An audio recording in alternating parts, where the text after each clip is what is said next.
Asal-usul pajak di negeri 78. Ada seorang raja di sebuah negeri bernama negeri 78. Dia sangat dicintai dan sangat dikagumi oleh rakyatnya. Karena dia peduli pada rakyat, membela rakyat, mensejahterakan rakyat, melindungi rakyat. Ia melakukan semua hal yang bisa dilakukannya agar rakyatnya senang. Subsidi dikasih, janji palsu dikasih, kaos kampanye dikasih, gelar honoris causa juga dikasih, kartu pinter dikasih, akses judol, akses pinjol juga dikasih, semuanya dikasih. Tapi makin hari, rakyatnya makin rewel dan manja. Biasa dikasih, produktivitas berkurang, karya berkurang, tapi kemauannya nambah. Raja sadar bahwa dia tidak bisa menyenangkan terus-terusan rakyatnya. Karena menyenangkan mereka yang manja berarti membuat beban negara semakin berat. Kas negara tergerus, sedangkan penghasilan tidak menentu. Muncullah sebuah dilema. Kalau dia terus-terusan mengikuti kemanjaan rakyat, kas negara habis.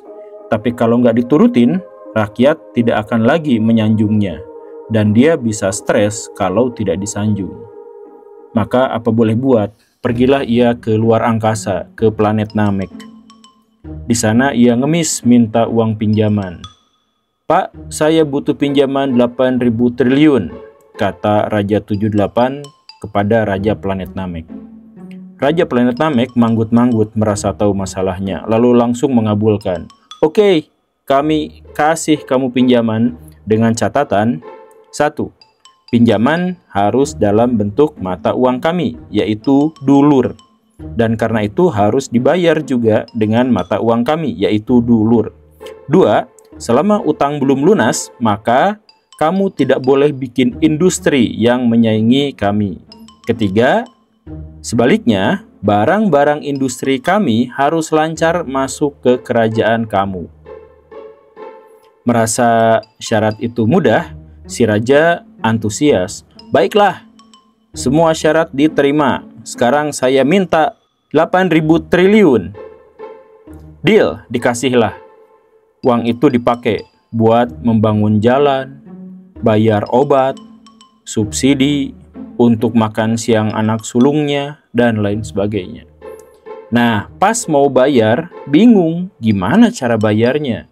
Masalah pertama, si utang itu harus dibayar pakai dulur, sedangkan kerajaan itu tidak memiliki mata uang dulur.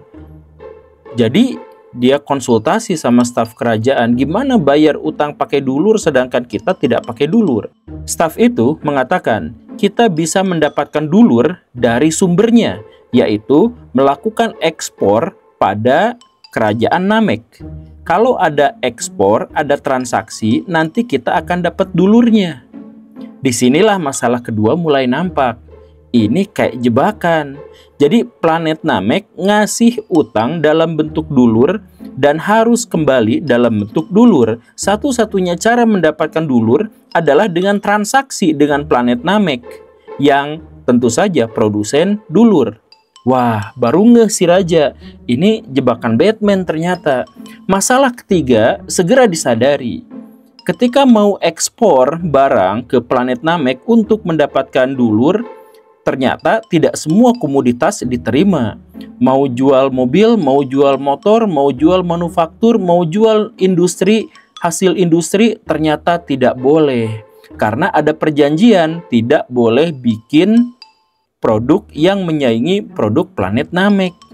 Nah, ini jebakan ketiganya ketemu. Jadi mau jual apa? Kalau untuk mendapatkan dulur, kita harus menjual sesuatu yang tidak diproduksi planet Namek. Nah, akhirnya ketahuan planet Namek minta batu bara dan sawit. Lah, ujung-ujungnya itu. Jadi, sekarang ketahuan ada 4 masalah utama di sini. 1. Negara 78 pinjam harus pakai dulur. Kedua, untuk mendapatkan dulur harus ekspor ke planet Namek. 3, tetapi komoditas ekspor pun harus ditentukan oleh planet Namek. Dan yang keempat, planet Namek bebas memasarkan produknya ke negara 78.